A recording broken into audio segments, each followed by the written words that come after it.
ये तुलसी का पौधा है। ये हर हिंदू घर में होता है और मेरे ख्याल से सभी को लगाना चाहिए, चाहे वो हिंदू हो, मुसलमान हो, सिख हो, ईसाई हो। ये तुलसी का पौधा सबके घर में होना चाहिए। हम हिंदू इसकी पूजा करते हैं। क्यों पूजा करते हैं? क्योंकि इसके अंदर गजब की मेडिसिनल प्रॉपर्टी है।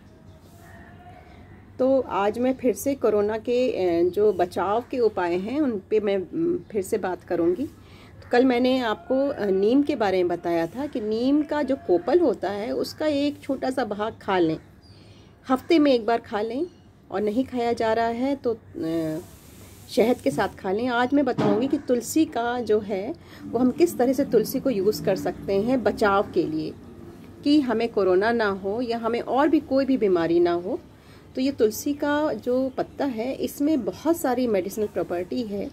ये आपके लंग्स के लिए, आपकी सांसों के लिए और आपकी बहुत सारी और व्याधि के लिए बहुत ही कारगर है। तो इसको जो है इसको कई तरह से यूज़ कर सकते हैं। इसके पत्ते को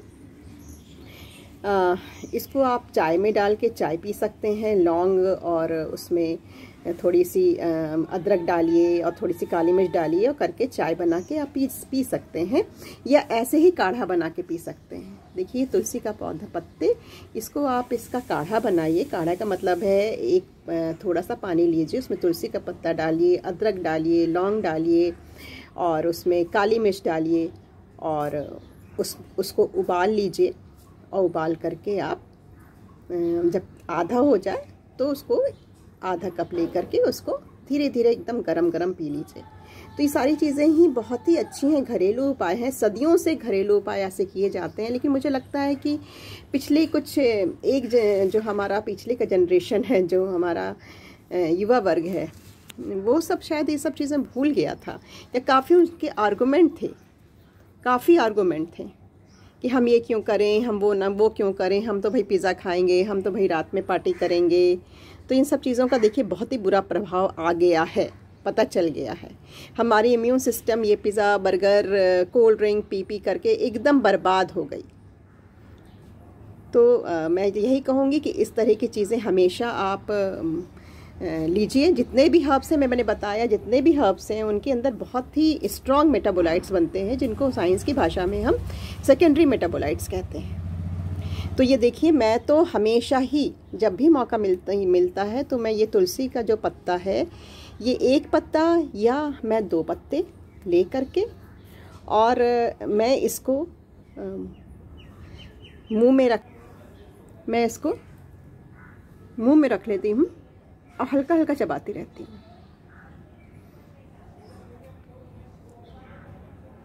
ये बहुत ही टेस्टी भी है, बहुत टेस्टी है।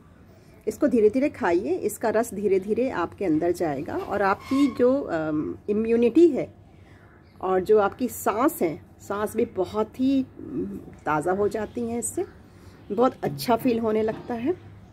देखिए, आपको मालूम है कि हमारे हिंदू धर्म में तुलसी को हमेशा हम डालते हैं प्रसाद में। हमेशा प्रसाद में तुलसी को डालते हैं। क्यों डालते हैं? डेली डालते हैं और डेली प्रसाद से खाते हैं। क्यों? हो सकता है आजकल बहुत सारे घरों में नहीं हो रहा है, क्योंकि बहुत आर्गूमेंट ज़्यादा हो गए हैं। हमारे जो नए जनरेशन के आर्गूमेंट में बार बार बोल रही हूँ, बहुत ज़्यादा हो गए।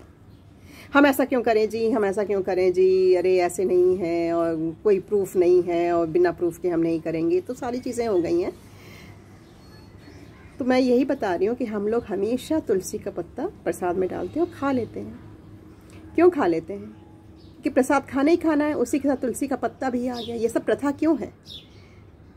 जैसे आपने प्रसाद खाया, कुछ भी आपने लगाया, कुछ भी मीठा लगाया, मिश्री लगाया, आपने कुछ ड्राई फ्रूट्स लगाए भोग में, या कुछ भी आपने भोग में लगाया, उसके साथ में तुलसी का पत्ता आ गया। तो तुलसी का पत्ता, इसका मतलब है शास्त्रों में हमें तुलसी का पत्ता डेली खाना है। तो मैं तो दिन में 2 बार खाती हूँ तुलसी का पत्ता, ऐसे मुंह में रख लेती हूँ, मैं खा लेती हूँ। तो इस तरह की मैं और भी चीज़ें बताऊँगी जो हमारे घर में है और हमें लगातार ही करनी चाहिए थी, लेकिन बीच में काफ़ी ब्रेक हो गया है। पिछले 10-12 साल में बहुत सारे घरों में इस तरह की कोई चीज़ नहीं है और ना उन पे विश्वास करते हैं। तो फिर से विश्वास करना शुरू कीजिए। कोरोना हमें काफ़ी चीज़ें संदेश लेके आया है कि हमें अपनी चीज़ों पे जो हमारे हम पुराने टाइम से जो यूज़ कर रहे हैं, जो हर्ब्स हम यूज़ करें, देखिए हर्ब्स पे बहुत विश्वास कीजिए, डायरेक्ट हर्ब्स खाने पे बहुत विश्वास कीजिए। तो जो चीज़ें हम फ्रेश खा सकते हैं, जैसे मैंने बोला आप नीम फ्रेश खा सकते हैं, बहुत ही छोटा सा पत्ता लीजिए सो खा लीजिए, इतनी सारी मेडिसिन आपके अंदर ऐसे ही आ गई। तुलसी लीजिए, मुंह के अंदर रखिए, खा लीजिए। इलायची छोटा सा दाना मुंह में रखिए, उसको चूसिए और खा लीजिए। काली मिर्च मुंह में रखिए, खा लीजिए। अदरक शहद के साथ मुंह में रखिए, खा लीजिए। फ्रेश खाइए, उसको कोई उबालने की ज़रूरत नहीं है, कुछ करने की ज़रूरत नहीं है। फ्रेश खाने से ही काफ़ी चीज़ें ठीक हो जाती हैं। तो धन्यवाद। आप लोग अपना ख्याल रखिए, अपने दादी की बनाई हुई औषधि, अपनी माँ की बनाई हुई बातें सब याद कीजिए और फिर से अपने आप को नया जीवन दीजिए। स्वस्थ रहिए, मस्त रहिए। Thank you.